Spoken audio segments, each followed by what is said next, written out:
Hello दोस्तों, कैसे हैं आप सब। उम्मीद करते हैं आप सभी बढ़िया होंगे। तो आज बात करने वाले हैं भारत के दक्षिण पूर्व में बसे आंध्र प्रदेश राज्य के बारे में। सन 1 नवंबर 1956 को राज्य बनकर अस्तित्व में आया आंध्र प्रदेश कुल 1,62,975 वर्ग किलोमीटर के क्षेत्रफल में फैला है, जो एरिया वाइज भारत का 7वां सबसे बड़ा राज्य है। यह राज्य पश्चिम में कर्नाटक, दक्षिण में तमिलनाडु, पूर्व में बंगाल की खाड़ी और उत्तर में यह 3 राज्य महाराष्ट्र, छत्तीसगढ़ और उड़ीसा की सीमा से लगता है। इस राज्य का ऐतिहासिक उल्लेख ऐत्रेय ब्राह्मण ग्रंथ और महाभारत में भी मिलता है, क्योंकि तेलुगु भाषा में लिखित शिलालेखों का प्रमाण 5वीं ईस्वी सदी में कड़पा के क्षेत्रों में मिला था। और बौद्ध पुस्तकों से भी यह ज्ञात होता है कि गोदावरी के आसपास के क्षेत्रों में आंध्रवासियों ने एक राज्य की स्थापना की थी, जो अभी आंध्र प्रदेश के नाम से जाना जाता है। इस राज्य में अनेकों शासकों ने शासन किया है और इस राज्य का नाम भी कई बार बदला गया है। इस राज्य में मौर्य वंश, सातवाहन वंश, इक्ष्वाक वंश, पल्लव वंश, विष्णुकुंडिन वंश, चालुक्य वंश और चोल शासकों ने भी इस तेलुगु राज्य की भूमि पर शासन किया था। इस राज्य को पहले आंध्रपथ, आंध्र देश, आंध्रवानी और आंध्र विषय के नाम से भी जाना जाता था। आंध्र प्रदेश का भारतीय गणराज्य के एक स्वतंत्र राज्य बनने की कहानी भी बहुत रोचक है। यह बात उस समय की है जब औपनिवेशिक भारत में उत्तरी सरकार ब्रिटिश मद्रास प्रेसिडेंसी का हिस्सा बन गए और इसके बदले में हैदराबाद के निजामों ने ब्रिटिशों को 5 क्षेत्र सौंपे,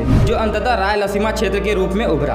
और निजामों ने स्थानीय स्वायत्तता के बदले में ब्रिटिश शासन को स्वीकार करते हुए एक विशाल राज्य हैदराबाद के रूप में इसके आंतरिक प्रांतों पर अपना नियंत्रण बनाए रखा। सन 1947 में भारत देश को स्वतंत्रता प्राप्ति के बाद भी हैदराबाद के निजामों ने भारत से अपनी स्वतंत्रता को बनाए रखना चाहा, लेकिन इस क्षेत्र के लोगों ने भारतीय संघ में शामिल होने के लिए आंदोलन शुरू कर दिया और 5 दिनों तक चलने वाले इस आंदोलन को ऑपरेशन पोलो नाम दिया गया। इस आंदोलन को हैदराबाद की जनता का पूरा समर्थन प्राप्त था और 1948 में हैदराबाद राज्य को भारतीय गणराज्य का हिस्सा बनने के लिए मजबूर किया गया। एक स्वतंत्र राज्य प्राप्त करने के प्रयास में और मद्रास राज्य के तेलुगु लोगों के हितों की रक्षा के लिए अमरजीवी पोट्टी श्रीरामुलु ने आमरण उपवास किया, जिनमें उसकी मृत्यु हो गई। उनकी मौत के बाद सार्वजनिक दुहाई और नागरिक अशांति ने सरकार को एक तेलुगु भाषी राज्य बनाने के लिए मजबूर कर दिया। सन 1 अक्टूबर 1953 को आंध्र प्रदेश ने कर्नूल को अपनी राजधानी के साथ भारतीय संघ के स्वतंत्र राज्य होने का दर्जा पाया। यह कहानी यहीं पर खत्म नहीं हुई। सन 1 नवंबर 1956 को आंध्र प्रदेश के राज्य के निर्माण के लिए आंध्र प्रदेश राज्य का विलय हैदराबाद राज्य के तेलंगाना प्रांत से किया गया। उस समय हैदराबाद राज्य की विगत राजधानी हैदराबाद थी,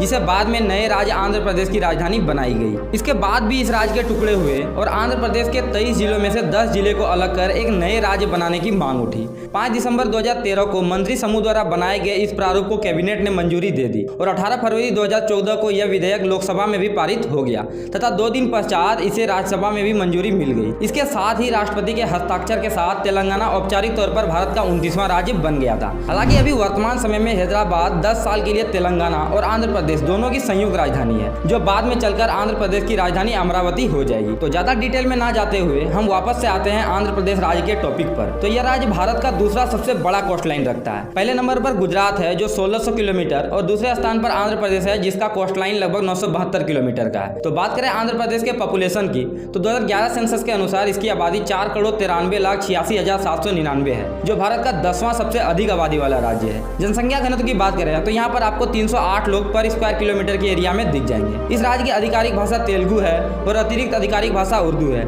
इसके अलावा भी यहाँ पर कुछ जगहों पर हिंदी और अंग्रेजी भाषा का प्रयोग किया जाता है। इस राज्य में प्रत्येक 1000 पुरुषों पर 993 महिलाएं हैं और इस राज्य का लिटरेसी रेट लगभग 67.41% है। इस राज्य में मुख्यतः 4 महत्वपूर्ण नदियां बहती है, जिनमें गोदावरी, कृष्णा, पेन्ना और तुंगभद्रा रिवर आता है और इन्हीं नदियों से सिंचाई कर यहाँ पर चावल, गन्ना, कपास, मिर्ची और मूंगफली की प्रचुर मात्रा में खेती की जाती है। यह एक खनिज समृद्ध राज्य भी है, जो 30 अरब टन खनिज संपदा का भंडार लिए भारत में दूसरे स्थान पर आता है। यहाँ पर भारत के चूना पत्थर का 1/3 भाग भी पाया जाता है और यहाँ पर कृष्णा गोदावरी डेल्टा में प्राकृतिक गैस, पेट्रोलियम और कोयले का भी प्रचुर मात्रा में भंडार है। राष्ट्रीय बाजार में भी 11% की हिस्सेदारी के साथ जल विद्युत उत्पादन मामले में भी यह राज्य देश के पहले स्थान पर है और इन्हीं चीजों का पर्याप्त मात्रा में भंडारण होने के कारण इस राज्य की जीडीपी लगभग 8.84 ट्रिलियन यानी 129.06 अरब यूएस डॉलर की है और यहाँ की प्रति व्यक्ति आय 1,70,215 रुपए सालाना है। तो आइए अब बात करते हैं आंध्र प्रदेश के ट्रांसपोर्ट इंफ्रास्ट्रक्चर के बारे में। तो यह राज्य रेल, रोड, वायु और जल चारों माध्यमों से अच्छी तरह से जुड़ा हुआ है। इस राज्य में कुल 1,46,944 किलोमीटर लंबी सड़कों द्वारा अनुरक्षण किया जाता है, जिसमें राष्ट्रीय राजमार्ग 2949 किलोमीटर, राज्य राजमार्ग 42,511 kilometre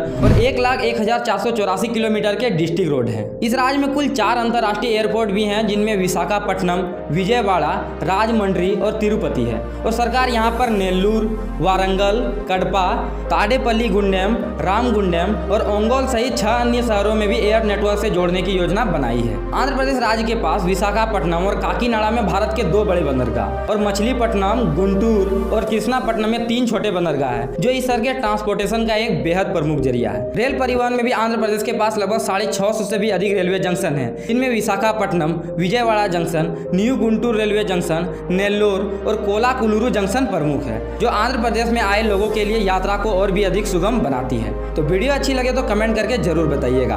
B safe and stay tuned with travel with Chandan. जय हिंद, जय भारत।